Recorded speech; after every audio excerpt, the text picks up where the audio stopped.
Good day, John. It was hard not to notice Texier the other night, and I was I guess shocked but not surprised by his ice time because it seemed like he was always on the ice. What jumped out to you about his performance, and why did you keep going to him as you've never gone to him before in that game? He was playing well. He was doing a lot of the checking. I try to have him out against Kaner and DeBrincat and whoever else they had there. They moved a couple other people on that line. And towards the end of the game, I wanted to make sure we at least get a point out of that game as the time's winding down. So he played a lot of minutes during that time. Have you seen him look faster? Well, I've seen him just, his game has more flow to it. He's just, I think he just seems more relaxed playing. And do you think that earlier when you sat him or he was in the taxi squad, or I can't remember exactly where it got to, did he realize that his game had slid to that point? Did he need a wake up call? Okay. I don't think it wasn't so much for a wake up call. He just wasn't playing that well. And a wake up call is when a player thinks he's playing that well and you sit him but he really isn't. And Tex knew, and I think Tex is playing more like he did at the beginning of the year. I know it's been a long year and you don't remember how he was playing there, but he just seemed more relaxed, and he seems more relaxed right now in playing. He's in a situation now where I don't know if he felt this way before, but he doesn't have to take a back seat to anybody. There's ice time there. There's like he can be reaching for the top of this thing now, right? 23 minutes the other night, as you first stated. Right. Yeah. But I mean, it's not like he's falling in line behind people, right? There's an opportunity there for him to grab whatever the hell he can grab. Absolutely. Yeah. Thanks. Okay. Next, we'll go to Brian Hedger. Go ahead, Brian. Hey, John, one of your, I guess, more consistent defensemen this year, I think, is Del Zotto. There was a chance that he may have been moved at the deadline, didn't. He expressed wanting to stay here. Just what have you gotten from Michael, and how glad are you that he's still around? Well, he's gets us out of our end zone. He has played more consistently than I've seen him before defensively. He's had some veteran leadership to the room.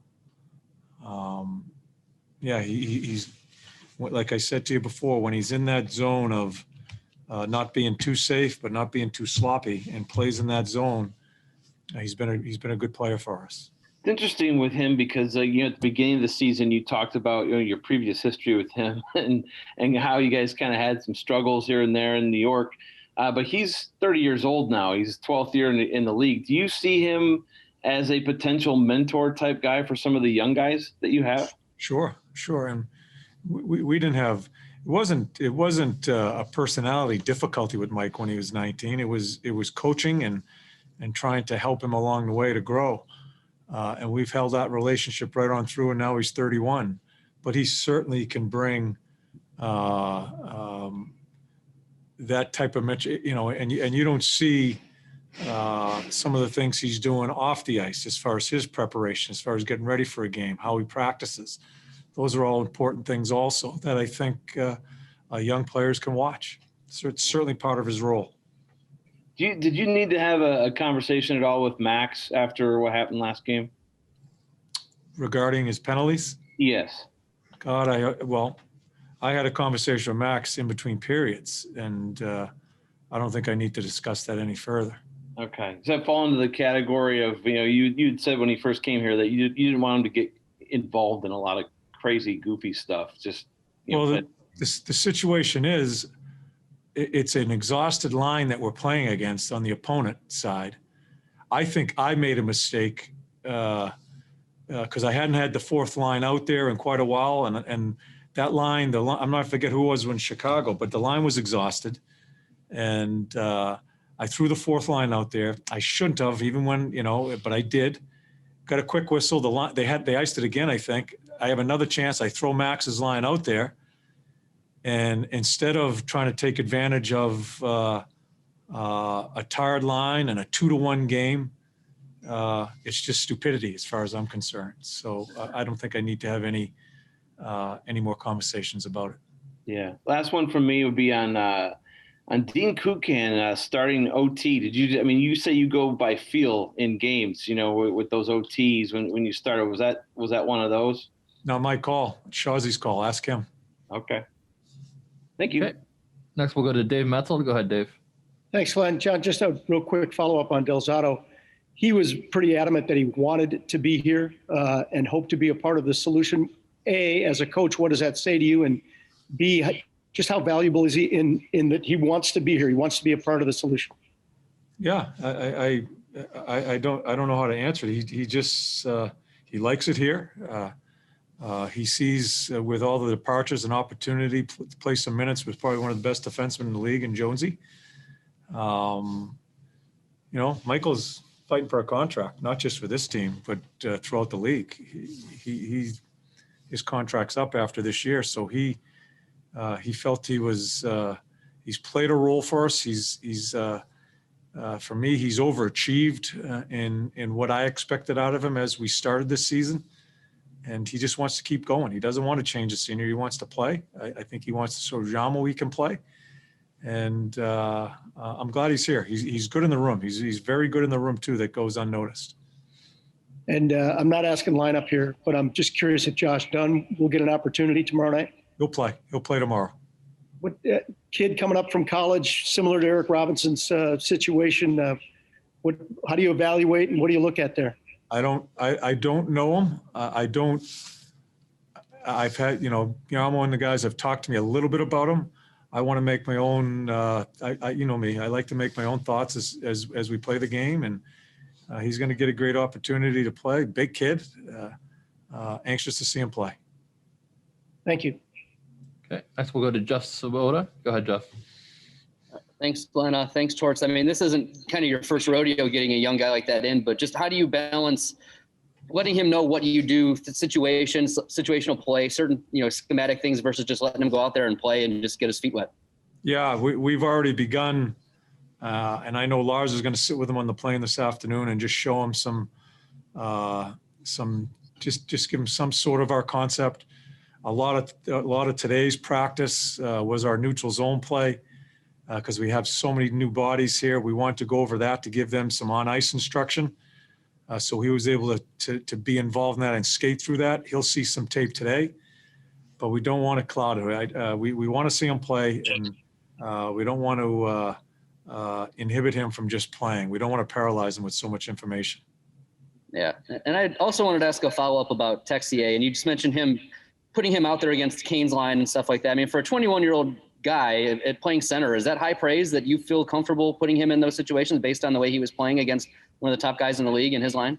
Yeah. With so many people gone, it gives him that opportunity, and it gives us a chance to look at him. Can he handle those type of situations? And I thought he handled himself very well, as you see the minutes that I gave him.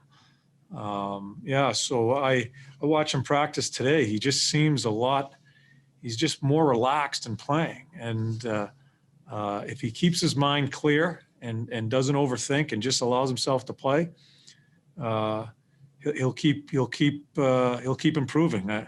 It's been frustrating for him this year because I watched how he started the year, and then I think it grinded to a bit of a halt, and that's when we had to take him out of the lineup. I think he's bounced back here, so these are some important games for him to keep on going. Thank you. Okay, we got time for a few more. Next, we'll go back to Brian Hedger. Go ahead, Brian. Yeah, bigger sample size now for this guy that you've seen him. But Mikko Lehtinen, what have you thought about him now that you've seen him a few games more? Great competitor, can move a puck, defends hard, willing in all areas. I'd like to see him. I want to see him explore himself more offensively. I want him to take some more chances. But he's been a good player for us.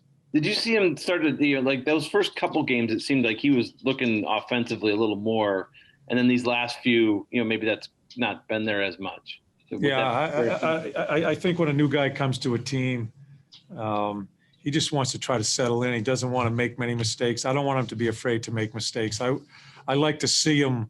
I'd like to see a little bit more offense. I want him to. He has a chance to shoot the puck the other night. He passes off.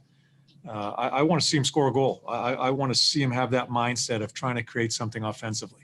Yeah, because you feel like he's got it in there. Okay. Yeah, and Yarmo's told me. Yarmo gave me a full profile on him, and I trust his views on the player, and you can see bits and pieces of it. I'd like to see more of it. Thank you. Okay, and we'll wrap up with Joe Smith. Go ahead, Joe. Hey, John, what did you like and admire about David Savard coaching him the last several years? Things that probably people in Tampa probably get to appreciate as they see him play more. Yeah, the biggest thing with Savvy is his underneath the hash marks and blocking shots. Ugly as hell sometimes, but just he ends up finding a way. He's a glue guy. You know, he used to bring some offense to his game. I don't think that's a huge part of his game anymore.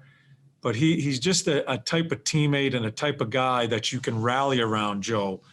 Come playoff time for you guys. I think, he may make a mistake or two, but I think when he makes a huge block shot or he slides on a 2-on-1 and he does the small little things, I think you're going to learn to appreciate him. I think once he settles into the locker room, I hope he shows his personality because he's a hockey player, Joe. He just loves being at the rink. He's contagious that way as far as when he comes in the building. He just loves being there, loves practicing, loves playing. I think it's going to take some time for you to see that. But I think you're going to really love him as far as the intangible that he brings into the game.